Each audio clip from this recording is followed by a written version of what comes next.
Hey everyone, and welcome to episode 11 of the Spark podcast. My name is Jack, I'll be your host, and today we are going to talk about the Bayer HIV scandal. This is something that I read about in a Reddit post about a year ago, and I just went, that can't be right. There's no way that happened, and I looked into it, and that fucking happened. It's kind of a touchy subject. Obviously it's a touchy subject. It's a fucking scandal. But it's not something that was ever broadcast on the news, and it's something that most people have no idea happened. Bayer, if you've never heard of them, they have a bigger impact on your life than you believe. They're one of these super companies that owns a lot of things. Not as big as P&G, I think, maybe not as big as those companies that own all of the other companies. But Bayer are a German company that deal with pharmaceuticals and health products. If you have ever been in a hospital, they've definitely used a Bayer product on you. They deal with devices and consumables and God knows, well, I suppose Bayer knows, loads of other things that are used in hospitals. If you go onto their website, they say that they are a pharmaceutical company that also deals with consumer health, animal health, and crop health. They do a lot of different things, and their slogan is advancing life. That's what we at Bayer are all about. We put ourselves to the test day in, day out, all together, all over the world, with enthusiasm for new ideas. Now, I have nothing against Bayer. I personally work with a lot of their devices. The company itself is fantastic. They've saved countless lives just from making these devices. I don't know how many of them they've come up with on their own. I've never looked into that. But as a whole, Bayer are a good company. I believe they sell pharmaceutical devices, and they're not extortionate prices like... who was that guy that fucking put up the prices of the HIV? Was it AIDS or HIV medication? He also bought the fucking Wu-Tang album. I don't know, he's got a really fucking creepy name. I'll think of it later. I'll put it in the description. Some billionaire dude. He's a dickhead anyway. I don't think they're like that. They just sell machines and consumables. Right. This scandal is basically, it was called the story of one of the most horrifying scandals in the history of Big Pharma. It is to do with the sale of contaminated blood infected with HIV to pretty much everyone, but mostly to third world countries because they thought they didn't know any better. And we're just going to go into a little bit of background here about HIV and what it is, what it does. Experts believe that the human immunodeficiency virus, HIV, human immunodeficiency virus. That's actually a lot harder to say than I thought it would be. I've written it down so many times. Human immunodeficiency virus, HIV. Emerged from the Cameroon jungle, where it passed from SIV infected apes. I believe SIV, the S is for sapien, where HIV is for H is for human.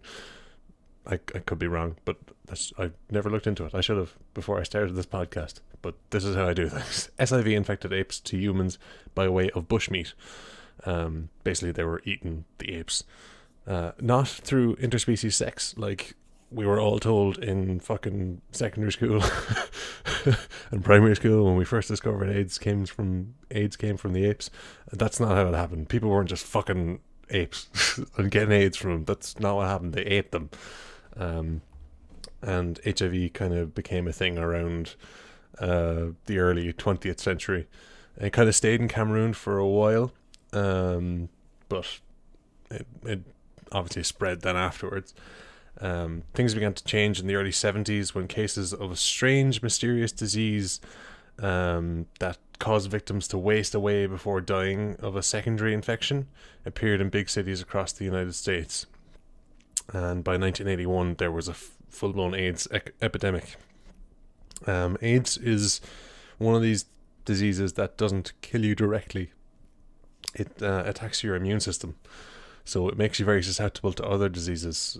So people with AIDS who die from it often die from common cold or the flu, or the flu will fuck you up regardless if you have AIDS or not. But if you have AIDS and you got the flu, that's bad. You're probably gonna go. Back in the day anyway. It's gotten a bit better since. By the summer of 1982, it was clear that that AIDS was being spread through infected blood. That July, the Centers for Disease Control and Prevention, the CDC in America, released a report confirming that 3 hemophiliacs had contracted the virus through blood transfusions. Hemophilia is a disorder where the blood lacks the proteins necessary to clot properly, and without proper treatment, it can be deadly. Just like if a hemophiliac cuts themselves, there's no way for the blood to clot, so they just keep bleeding. It's a bad thing. There's a lot of women die in childbirth through hemophilia. It's a terrible thing. Well, I don't know if they do. Obviously they do nowadays, but there are better ways to treat it. This was all 40 years ago when humans were smart, but we hadn't figured out all the kinks of these kind of things yet. So to manage the disorder of hemophiliacs require regular transfusions of blood products like factor 8, they call it, concentrate. This is where Bayer, or a unit of Bayer called Cutter Biological, comes in. Cutter Biological, I'm just going to call it Cutter from now on because Cutter Biological is a bit of a mouthful. Cutter was a producer and distributor of this factor 8, and this is kind of a cocktail of blood plasma. It was made in giant batches that had come from donators of upwards of like 10,000 or so people. Now, if there's an AIDS epidemic going on and you need 10,000 people to make this batch, it's very likely that some of them will have AIDS, or HIV. Even maybe not even full-blown AIDS, but HIV to start with. Only a small number of HIV infected donors was enough to contaminate a whole batch, and that's a lot. That's a lot for like a big risk to take. There was a federal legislation that came in the wake of the AIDS crisis, to stop people donating blood, but Cutter recruited prisoners, high-risk gay men, and intravenous drug users to donate their blood, which obviously increased the risk of AIDS. Even to this day, you cannot, in Ireland anyway, you cannot donate blood if you're a gay man. They just don't allow you to. Now, I don't know how much of this comes from fact and how much of this comes from people being afraid of the gays, but it's mayhem. Maybe back in the 80s, all the gay guys were just having unprotected sex and just fucking all the time, and they all had AIDS. I don't know. I wasn't there. I didn't look into it. I kind of don't want to look into it. I should look into it, I suppose. But even to this day in Ireland, you cannot give blood if you're a gay man, which I think is ridiculous. If you don't have any of these diseases, you can give blood, and they test for them anyway, you know. So fucking take all the blood you can get. Stop picking and choosing. Beggars can't be choosers. Anyway, Cutter, a division of Bayer, used prisoners, high-risk gay men, and intravenous drug users who would pass HIV infected blood through needles and all that shit to make their factor 8, or what's it called? Is it factor 8? Yeah, factor 8 product, which helped with hemophilia. As a result of that, thousands of haemophiliacs were affected in what the New York Times refers to as one of the worst drug-related medical disasters in history. In 1983, the CDC warned that blood products appear responsible for AIDS among hemophilia patients. So what happened was competitor companies began to create heat-treated products that effectively killed the virus and made it safe for hemophiliacs to inject. So in response, Qatar released their own version and began distributing the treatment in 1984. However, if you don't do the heat treating as part of the manufacturing, if you have a batch that is not heat treated and you want to heat treat it afterwards, apparently it costs, just a rough number, it costs 6 times as much as making that batch just to heat treat it afterwards. I don't know why.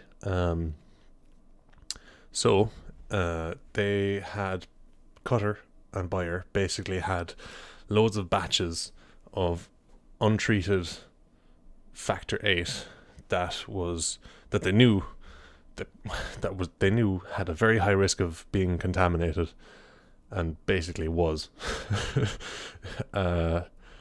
So what did they do? Bayer are a business, and the number one rule of business is make a profit. That's the bottom line. You make money. If you can't make money, you're not a business. You're a charity.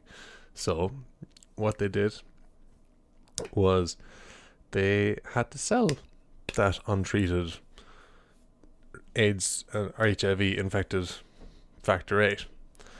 The market in Europe and the US had shrunk dramatically, so they looked further afield. While they sold safer products in the West, Qatar was shipping the old unheated stock to countries like Hong Kong, Taiwan, Argentina, and Malaysia. The practice continued for more than a year, even as the evidence against it continued to mount up. They just kept fucking selling it to them. It actually got so bad that a Hong Kong distributor inquired about the heat-treated product in 1984, but they were asked by Qatar to use up stocks of the unheated product before they could move on to the safer and better alternative, which sounds to me like fucking murder. When in 1985 the Hong Kong distributor made an urgent call to Qatar HQ asking for a heated product amid the AIDS panic, they were told that there was a very small amount available for only the most vocal patients. So they just flat out refused to give them the treated product. They wanted to get rid of the untreated product that was contaminated. So they just didn't sell them the good one, they sold them the old one. And fuck people up. It's disgusting, really. It's fucking horrible, and I don't know how they got away with it. Well, maybe they didn't really. Qatar was only able to push the unheated product for so long, thank fucking God. In 1985, an official said there was no longer a market in the Far East where we can expect to sell substantial quantities of non-heat treated product. So they were just like, they're ignorant, backwards third world people, and they won't understand that we're selling them fucking HIV. According to Bayer, Qatar halted all shipping of unheated product by July 1985. Years later, a spokesperson from Bayer told the New York Times, that Qatar had behaved responsibly, ethically, and humanely in distributing the unheated product abroad. Instead, they blamed plasma shortages and countries being slow to approve the new product. A claim which pretty much everyone has said was bullshit. To even be able to say that they behaved responsibly, ethically, and humanely, it requires a certain level of person who doesn't understand human fucking feeling or behavior at all. It's just pure psychopathic nonsense. At the time, AIDS tests weren't available, so it's almost impossible to determine how many foreign haemophiliacs contracted HIV as a result.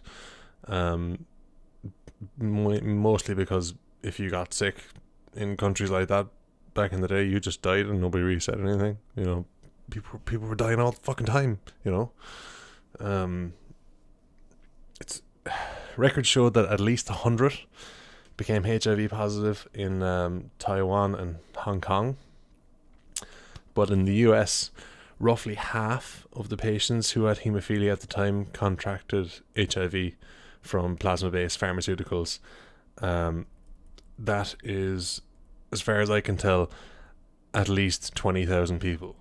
So 20,000 people got HIV because Bayer wanted to sell an inferior product. It's fucking crazy. They literally, like, people died. They just wanted to get rid of this old stock that wasn't heat treated, and they just wanted to fucking make a profit. Get rid of your old stock. It's fucking crazy. In 1997, Bayer paid out 300 million into a compensation fund for haemophiliacs with HIV. And in 2011, they paid an undisclosed amount, which is just simply referred to as tens of millions of dollars, to end the 3-decade-long scandal. People estimate it to be around 50 million. So about $350 million went out. So they didn't even save money altogether. They just gave people AIDS for no reason. However, a spokesperson from Bayer said that the company accepts no responsibility in this case and continues to insist it has always acted responsibly and ethically. Again, it's just more bullshit. Now, today, there are safety analyzers to test and tests to effectively screen for viruses like HIV, hepatitis C. So contamination from blood transfusions is extremely, extremely rare. It still happens. There's always going to be that risk of contamination, but it is so rare that it's almost negligible. Obviously, it's not negligible to the one person in a million who gets infected from it, but, you know, there's only so much we can do. Nothing is ever perfect. Advances in medicine also mean that HIV is not the death sentence it once was. Don't get me wrong, it still sucks. I don't know from experience. I've never had HIV. I don't know anyone who has had it, but I'd imagine it sucks. And if you get AIDS, that changes your fucking life, man. Like, the only person I know who got AIDS, I don't even know. The only person I know of who got AIDS and is fine is fucking Magic Johnson. And that's because he's got fucking millions of dollars. It always reminds me of that episode of South Park where they find out that the cure for AIDS is just to inject yourself with like $100,000 and you'll be fine. And they tell all the African people. It's fucking crazy. It's kind of shit like this that feeds into conspiracy theories, and the man's out to get you. Now, I'm not a conspiracy theory guy.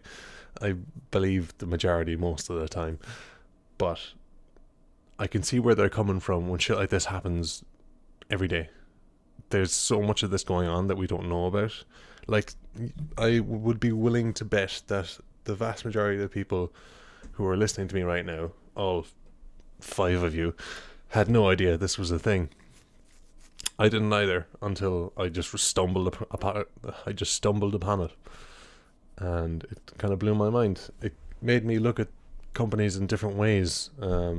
There's also scandals like Nestle. They are a great chocolate company. They make lovely chocolate, but they're just downright evil sometimes. I don't know if they're still doing it, but when I was a child, I read into it. I was a weird kid who read into fucking things. Basically what Nestle did, I don't know if they're still doing it, they probably are, because people haven't fucking caught them on it. Nestle in Africa in rural African countries where their people are poor and starving and dying in front of you, what Nestle does is they give mothers of newborn babies a free supply of their formula milk for a couple of weeks until the baby gets hooked on the formula milk and the mother stops producing her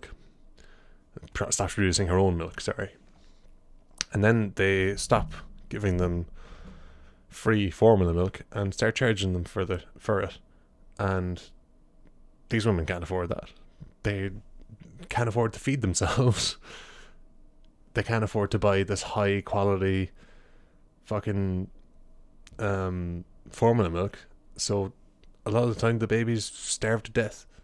And unless they know they're doing this, they just need to make profit. It's nuts. Sometimes the mother can afford it, but they have enough money to buy formula for the baby and not enough to feed themselves or the rest of their family, and they're actively starving themselves to death just to feed the baby. And it's crazy, and they've been doing it for years and nobody talks about it. Now, as I said, I haven't looked into it. This is just something I remember from when I was a child, and I don't know if they're still doing it, but it definitely happened before, and it definitely happened for a long time, and I wouldn't be surprised if it's still going on. It's things like that are crazy. Scandals. People just want money, regardless of what it does to other people, and it's kind of sickening in a way. And it's kind of made me think about Nestle a lot. They're like the biggest chocolate company I know of. They sell chocolate all around the world. But it's crazy. And you wouldn't even think of it. They're just harmless. They make Mars bars. What's wrong with people who make Mars bars? They make people happy, right? Yeah, but they also starve people to death in Africa. And nobody cares because it's not happening to white people.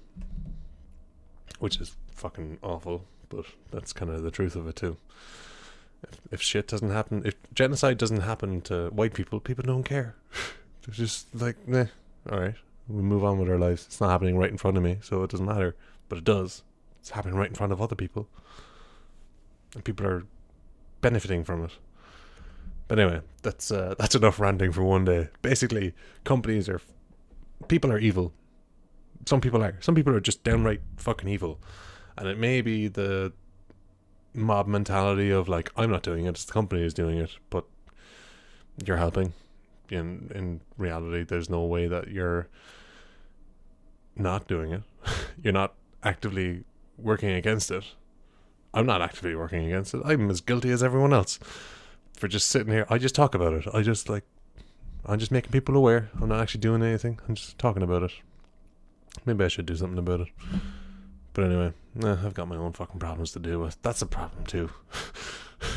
We've all got our own shit to deal with. I don't have time to be sorting out the whole fucking world. I can talk about it. I can read about it. I can spread information. But I'm not going to get up and I'm not going to go to Africa and sort it out. I'm not going to go to Malaysia or Argentina and take people out of poverty. I'm not going to do that. I'd certainly like to do that in an ideal world where I didn't have any of my own fucking problems to deal with, but I have problems to deal with.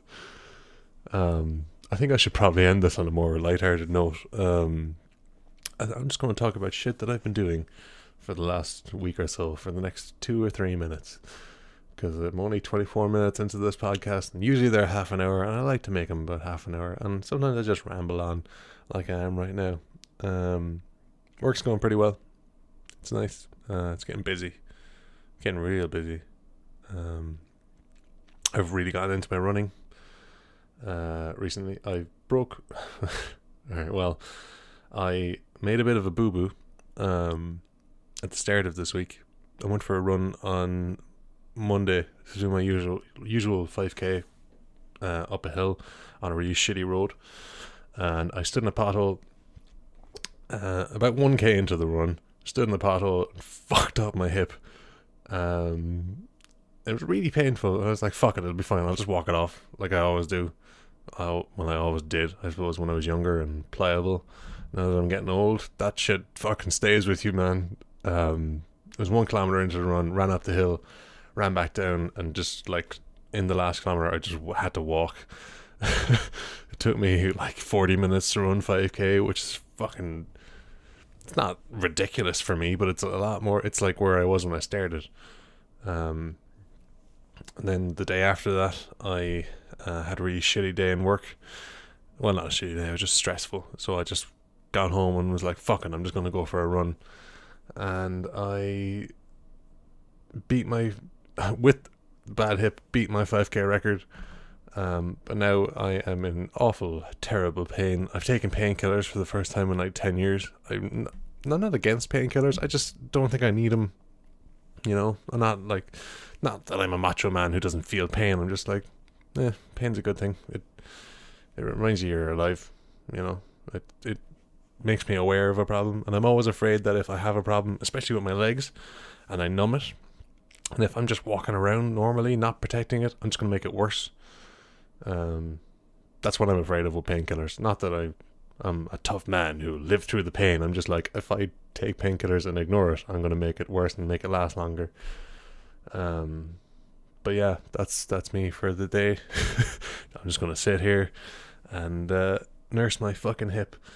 I'm going to play a bit of Apex Legends as well. I never liked Battle Royale games. Video game. Apex Legends is a battle royale video game for people who don't know. It's made by Respawn Entertainment, the guys who made Titanfall and Titanfall 2. It is probably my favorite game at the moment. I'm completely addicted. I've played 42 hours of it since it came out, which for me is ridiculous. I don't have that time. where the fuck did I get 42 hours? It's been out for like a month, and I spent a week playing fucking playing Apex Legends. But it's great. It's super fun. It's one of those games where I can like go in and come 20th out of 20 and just die instantly and go straight back into it like nothing happened, and I feel fine. But yeah, that's the update for me at the moment. I'm just going to stop rambling because I've reached 27 and a half minutes, and that's close enough to half an hour, isn't it? I don't know. I feel like this was a very political one, and I know I'm rambling about nonsense now, but I don't want to be the guy who just complains about shit. You know, I don't want to be a Ben Shapiro or an Alex Jones. I just want to be talking about stuff. And I thought this was a very interesting topic, the whole HIV scandal. I'm not against Bayer. As I said at the start, they have done things to save millions of lives. They are selling devices to your local hospital. Granted, they're making money for it, but they're making money for selling things that keep people alive. They're not making money for selling guns, you know, things that literally are made to kill people. They're selling things that keep people alive and test them for God knows what, loads of different things. But shit happens. It was 40 years ago. Time heals a lot of wounds, not all of them.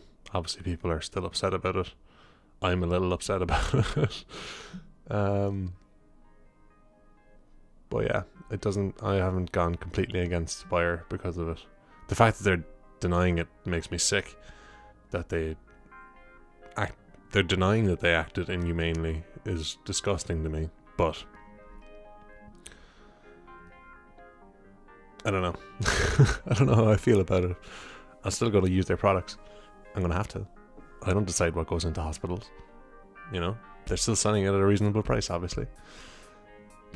I think that's enough for one day. I want to thank you for listening, and I will see you in the next one. I don't know what it's going to be about, but hopefully it's something happier than this. Bye bye.